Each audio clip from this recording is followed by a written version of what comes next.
Hello everyone, welcome to another Ismono podcast. I was actually supposed to have a talk with a guest who unfortunately had to take a rain check, and therefore I will record a podcast on my own, which I will release right away on the following days. I record this on a Friday, and I will publish it on this Monday. And what I will do is I do a little bit of a Q&A, and I ask on Patreon and on Instagram and on YouTube for a couple of Q&A questions. And I will start with a couple of questions from my Patreon. And the first question is from Serial Freak, which I did a podcast a few weeks ago that you can check it out on my podcast channel, of course. And he asked, how did you get into film editing? What types of clients do you usually work with?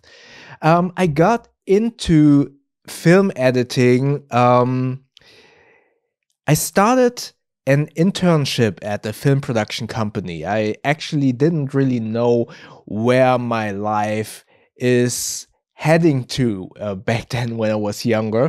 I actually thought I wanted to do something with music, but the only school that had the classes that I was interested in was a private school, which was quite expensive, and therefore I wasn't able to actually go to that school. So I was looking for other creative media ways to become something that potentially interests me. I didn't know what I wanted to do actually. I just always knew that I am fairly good at tech and at learning everything that is surrounded by tech and media. So I saw this ad in a magazine for a film production company as an intern, and I just applied. And fortunately, I was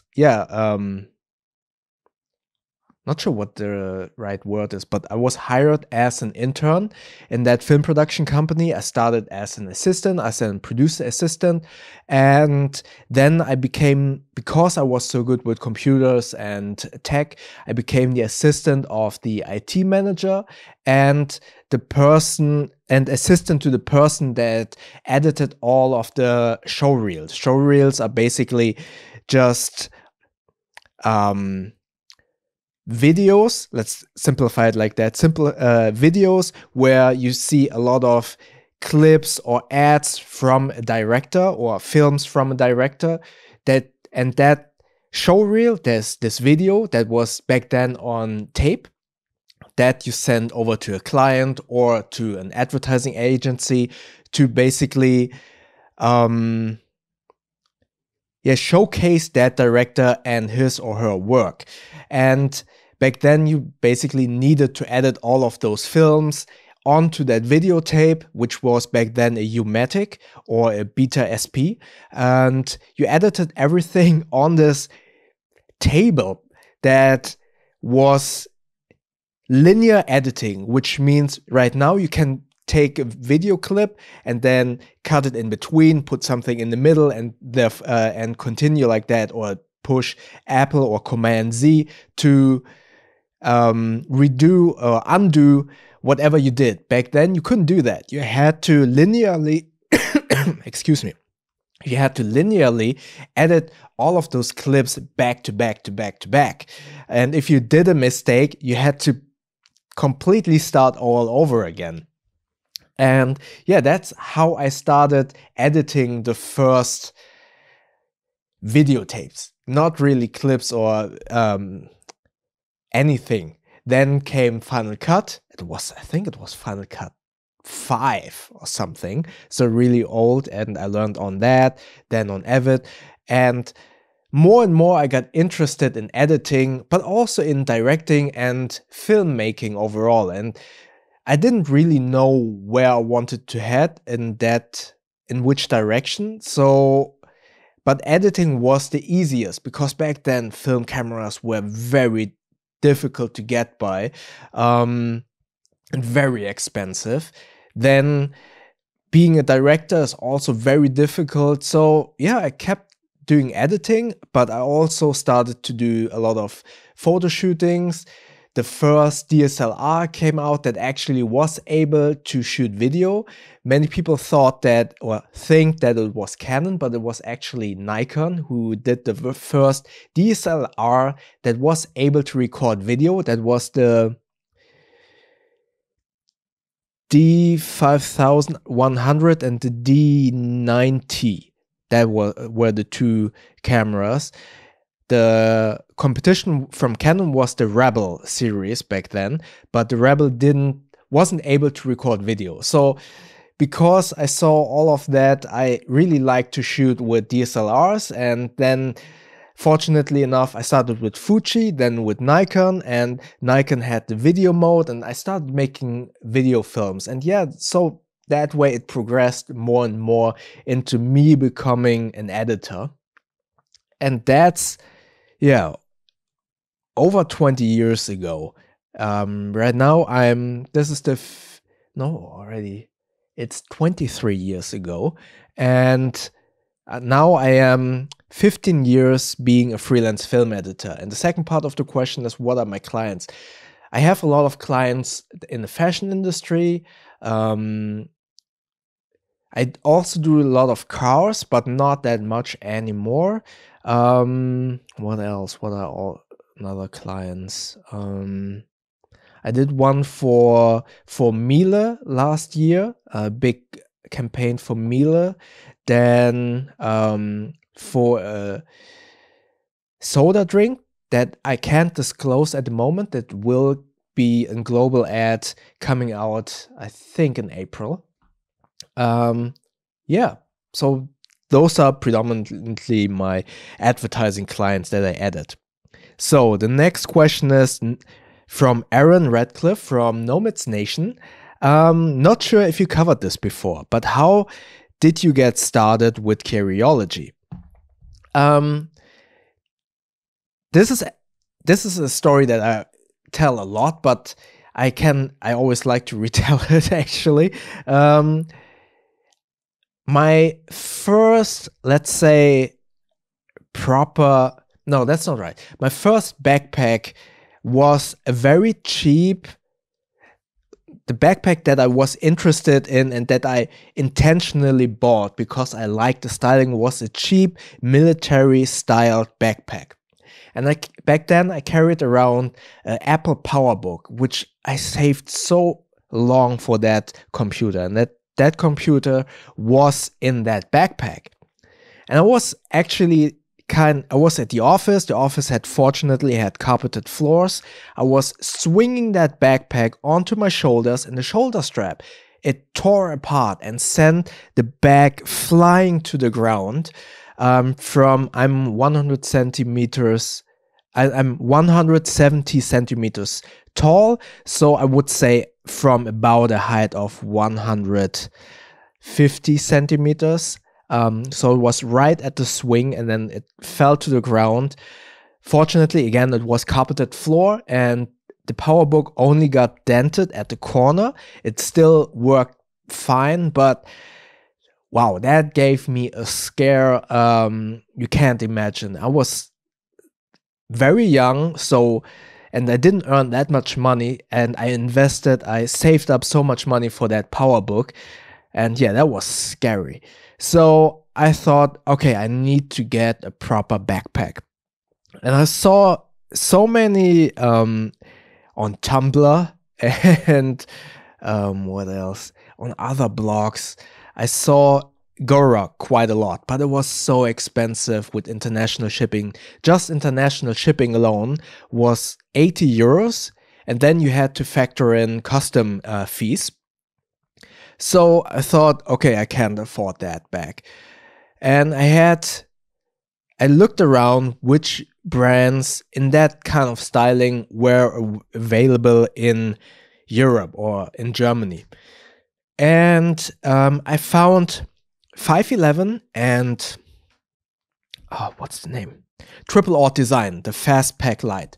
The Fastpack Lite was also very expensive, and back then did not, and I still believe that they still do not have a laptop slot in there. They do not have a laptop slot in the Fastpack series. So I opted for the 511 Rush 12.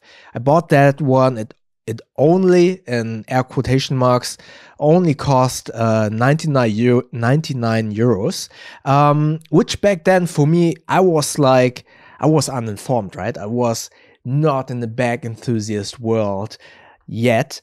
And I thought like, wow, that's expensive, but I'm not gonna risk my PowerBook getting damaged again. And I see this military styling, and I was highly convinced this thing will not break, and it didn't break at all. I still have it.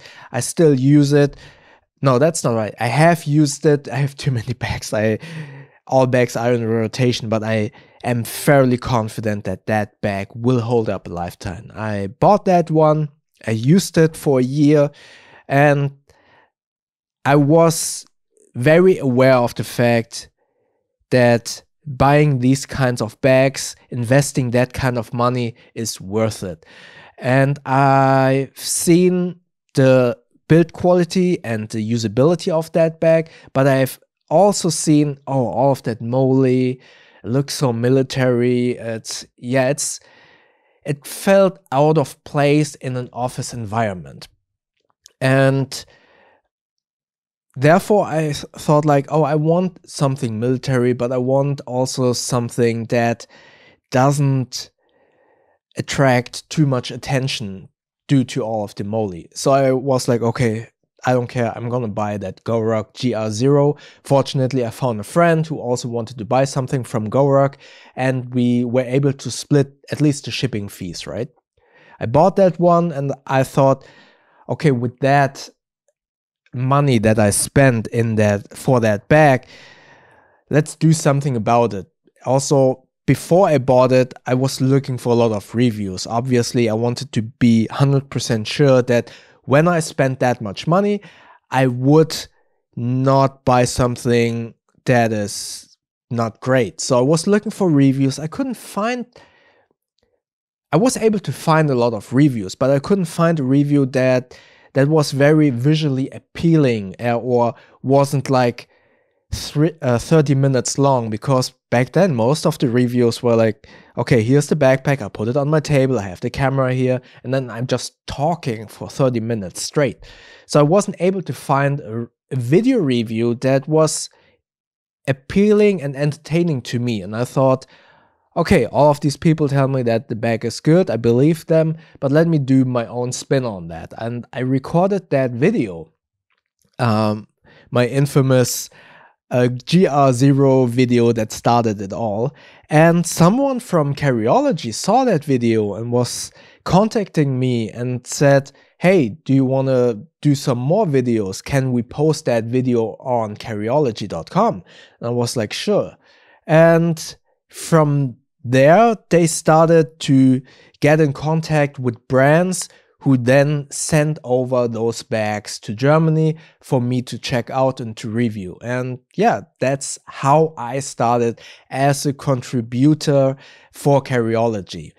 For the past 2 years, I didn't send over that many of my videos to Carryology, not because we had a falling out or anything, but basically because I did not feel that my videos actually contributed that much to Carryology. In those 2 years, 3 years, we had the lockdown, we had Corona, right? And I wasn't able to go out and properly test backpacks or even travel. I haven't traveled. Up to now, I haven't traveled at all. I just traveled for a weekend trip to my in-laws for Christmas, but overall I didn't travel at all. So there weren't any chances to properly test bags. So I only did first impressions, quick looks, or reviews maybe of a sling bag. So personally, I did not feel that these quick looks or first impressions actually had a place at Carryology, which is the reason why I paused or stopped sending over those videos to Carryology. That's the only reason why you don't see any of my videos lately on Carryology. But I hope that 2023 will be a little bit better and I have some more videos to be posted on Carryology. All right, so let's do the next questions that I had on Instagram. So the first question from DZXMR, why bags? How are the dogs and best bag ever in your opinion? Okay, let's start. Let's start with a sad one. How are the dogs? Woody is great. He's an awesome dog and he's doing really great. Happy unfortunately passed away last year in August. Yeah, it's a tough topic for me actually. I miss her a lot. I totally forgot. She's 16 or 18. She turned 18, I think. She was 18 years old, so she had a really good life. But yeah, she was getting old and therefore, yeah, she isn't with us anymore. And again, I miss her a lot. She was a great dog and yeah. Yeah, next part of that question, why bags? Yeah, it's basically the answer is coming from the answer how I got into Carryology. The first bag broke and then it just snowballed from there, buying the first proper bag, then another expensive bag, and I did more and more of these videos. And what I really like about bags is actually they really underline that we all are different and have different needs. I always say most of these bags are incredible, and even though that I intentionally search for trade-offs or flaws and start to nitpick, that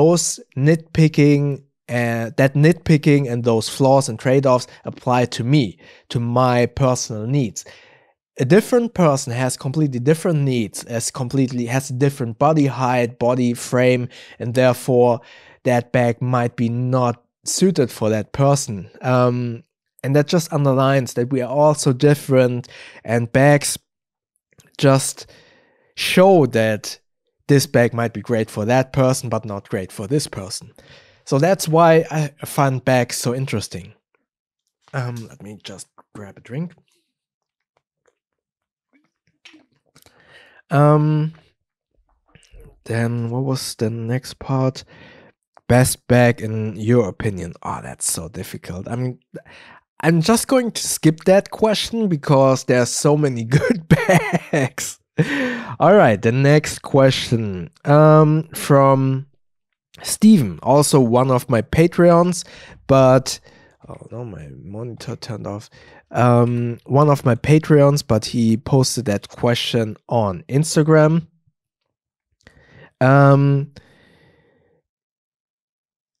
If you are not doing your dream job at the moment, what would it be? Good question. So being a film editor already by itself is my dream job and I love it. Dream project would be a fun storytelling commercial, maybe for a tech company like Samsung or Apple. Nike would also be pretty cool.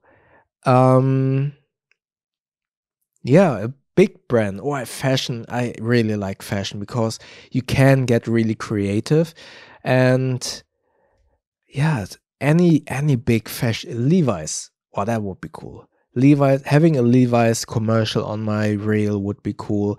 And at some point in the future, I know that it might be some might scoff at that, and it sounds shallow, just the film itself, but if I could edit just a scene or a part of a feature film, it would be a stupid action film like Fast and the Furious, and I want to edit one action scene. That's completely bonkers, with cars flying around, explosions, fight scenes. I just want to edit one scene in one of those movies because I find it so interesting. Yeah. Then, if money was no object, what would you buy? That's also a really difficult question. At the moment, this is stupid because this is, yeah, just for the moment, and it is something obtainable. I'm not that materialistic. I don't need anything that is really expensive where I only could buy it if I be rich. But at the moment, I would love to have a Samsung Fold 4. Just because I'm interested in that phone. My other Samsung phone is still working fine. The Bluetooth is a little bit out of order, but other than that, it works fine. So I don't need a new phone, but I would love a Fold 4. I would love to rebuild my motorcycle completely. If I had unlimited money, I would totally change the bike. Because, I mean, people say, why don't you buy a new bike? Because this is my first bike. It is my first and only big purchase that I ever made. And it's my only vehicle that I actually bought. Also, the engine is amazing. So, to me, I tested so many bikes and nothing comes close to the fun factor of this motorcycle engine. So I would just love to change the appearance of the bike completely if money wouldn't be no object. So next question from OG Talks, who I talked to in another podcast episode as well. What's one brand that you've consistently been impressed by over the years? I assume this is bag related, so I will say Black Amber. I feel like that they always have a very refreshing design, aesthetic, and yeah, they look at bags differently in a way. The bags always are different. You can like them, you can hate them, but you can't deny that these bags are different than what we're used to. They're very well made. They are very well thought out.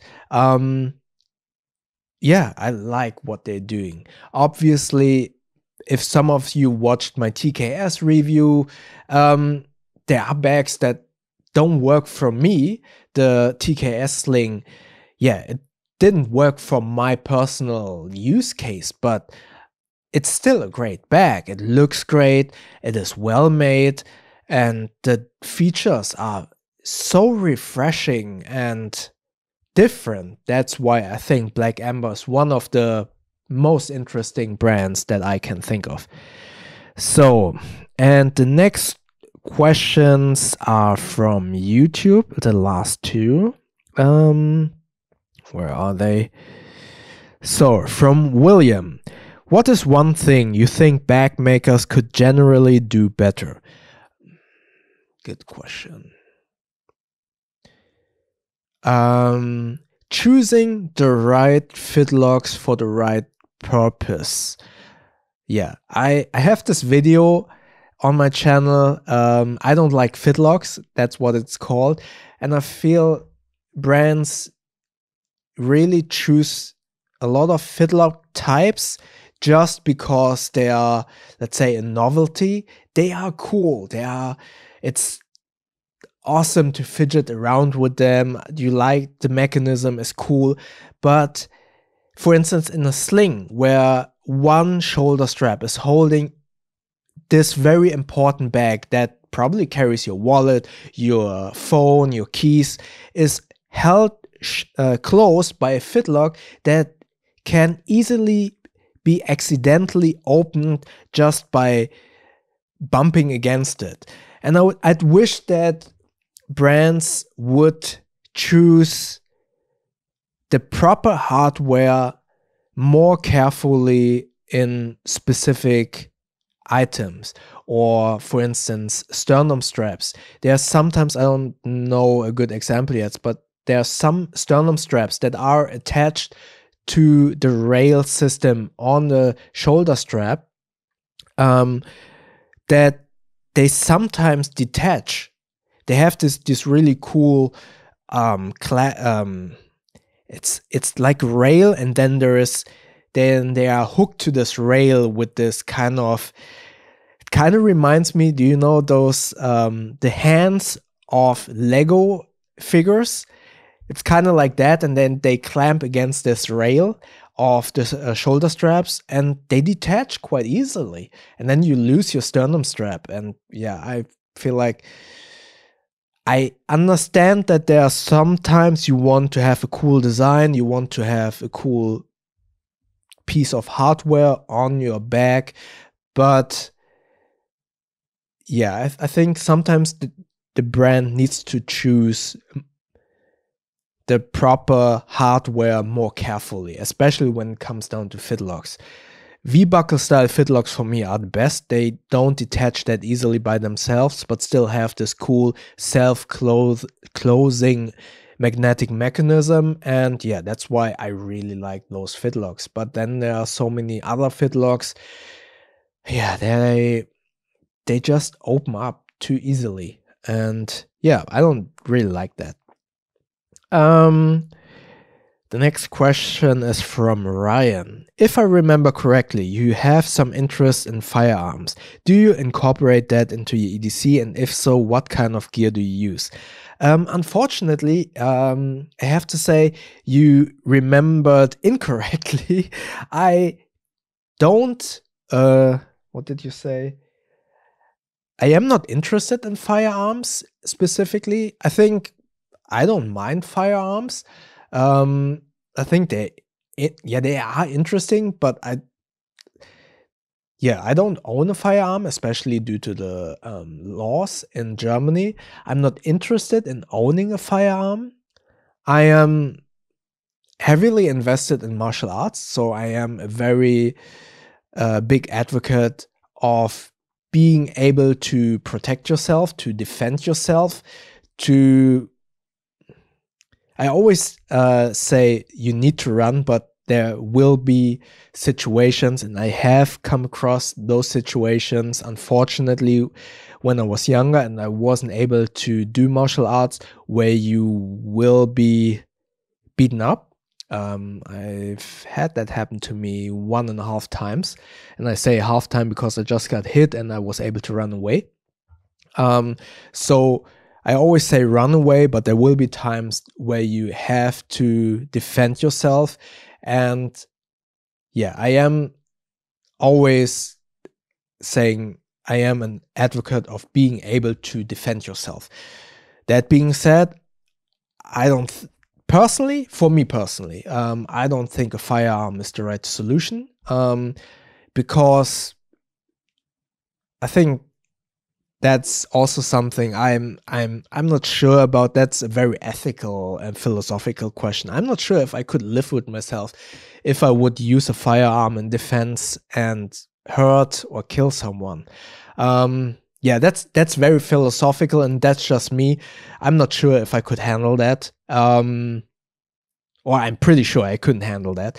So I wouldn't own a firearm even if we would be allowed in Germany. Yeah, that's so I don't own a firearm. I'm not planning to own a firearm, especially due to the laws. And I am more in line of being able to punch someone in the face or do a teep, which is a front kick or a low kick. I think I can do that fairly decently. I think I will get punched in the face as well, but I'm pretty sure I could do some damage that we both are damaged if I would get attacked. At least I believe so. But the first thing I would do is run away, actually. Yeah, so those were my answers to all of the questions on Instagram, Patreon, and YouTube.